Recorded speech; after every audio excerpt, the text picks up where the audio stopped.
Morning students and parents, कैसे हैं आप सब। आई होप आप सब अपना ध्यान रख रहे हैं।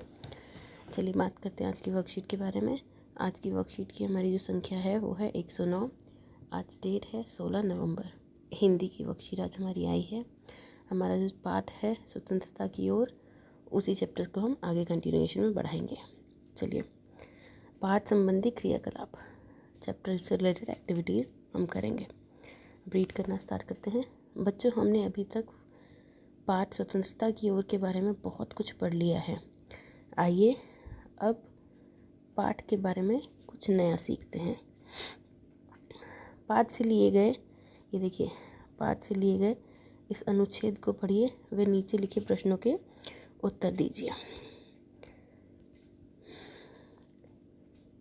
धनी बिन्नी को खींचकर ले गया और पास के नींबू के पेड़ से बांध दिया।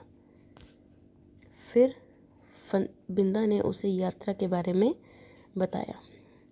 गांधी जी और उनके कुछ साथी गुजरात में पैदल चलते हुए दांडी नाम की जगह पर समुद्र के पास पहुंचेंगे।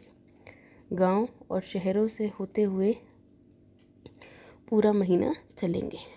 ये पाठ का एक पैराग्राफ इन्होंने लिया है जो हम पहले ही पढ़ चुके हैं।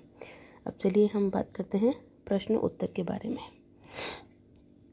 गांधी जी ने दांडी जाकर क्या करने वाले थे? ये गलत लिख दिया शायद। गांधी जी दांडी जाकर क्या करने वाले थे? गांधी जी दांडी जाकर नमक कानून तोड़ने वाले थे जो हमारे ही खिलाफ था। प्रश्न नंबर ख, दांडी नामक जगह किस राज्य में है?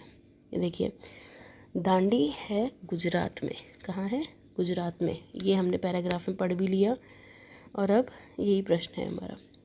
समुद्र शब्द का पर्यायवाची लिखकर वाक्य बनाना है। स्टूडेंट्स, ये रिक्वेस्ट है कि ये आप खुद करेंगे प्लीज़। पर्यायवाची वो शब्द होता है जो उसी शब्द का दूसरा मतलब हो, वो होता है पर्यायवाची। नेक्स्ट, गद्यांश में से निम्नलिखित शब्दों के पर्यायवाची शब्द ढूंढकर लिखिए।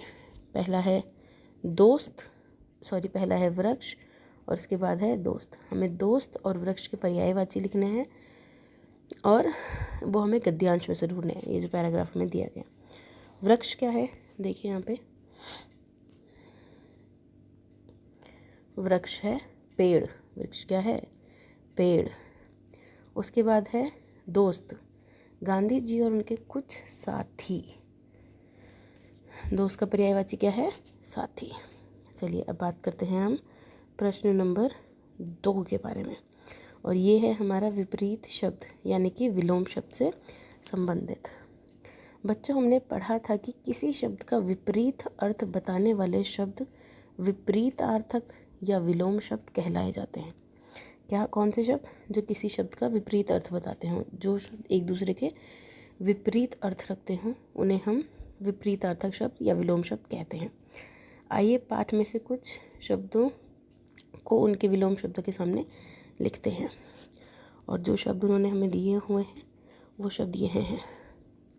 समस्या। पहले आप आंसर्स या हिंट्स को देखने से पहले आप खुद ही सोचिए इनके विपरीतार्थक शब्द क्या होंगे। समस्या, समस्या क्या होती है? परेशानी कोई भी, तो इसका विपरीत क्या होगा? परेशानी का विपरीत हल, सॉल्यूशन।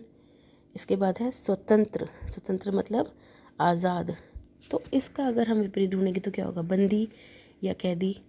फिर है कमज़ोर। कमज़ोर क्या होता है? जिसमें ताकत नहीं होती या जो दबा हुआ होता है। फिर है अन्याय। अन्याय, जो कुछ गलत हो रहा हो। फिर विरोध, किसी बात के लिए विरोध करना। अगर कुछ गलत हो तो उसके विपरीत बोलना कि ये चीज़ गलत है। चलिए अब हम इनको लिखते हैं, सॉल्यूशन ढूंढते हैं इनके।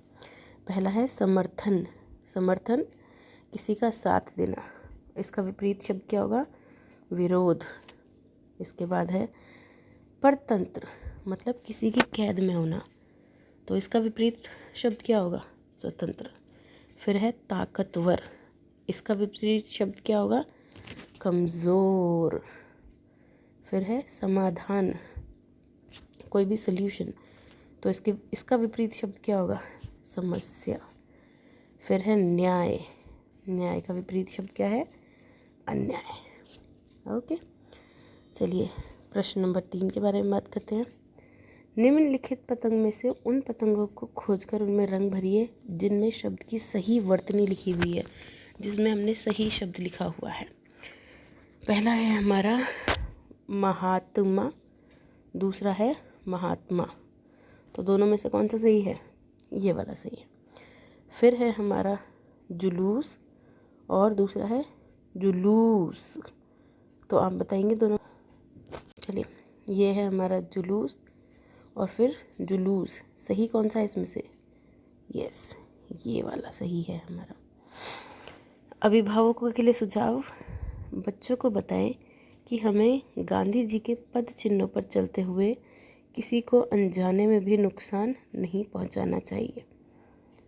हमें गांधी जी के पद चिन्हों पर चलते हुए अनजाने में भी किसी को नुकसान नहीं पहुंचाना चाहिए। मतलब हमें अपने एक्शंस पे, अपने बात करने के तरीके पे, सब चीज़ों पे इतना कंट्रोल होना चाहिए कि हम गलती से भी किसी का मन ना दुखाएं, किसी को परेशान ना पहुंचाएं, किसी को हानि ना पहुंचाएं। हमारा आज का जो कोविड-19 अप्रोप्रिएट बिहेवियर है वो है अपने हाथों को साबुन व पानी से नियमित रूप से हमें धोना है, अपने आप को साफ और स्वच्छ रखना है। थैंक यू बच्चों, टेक केयर।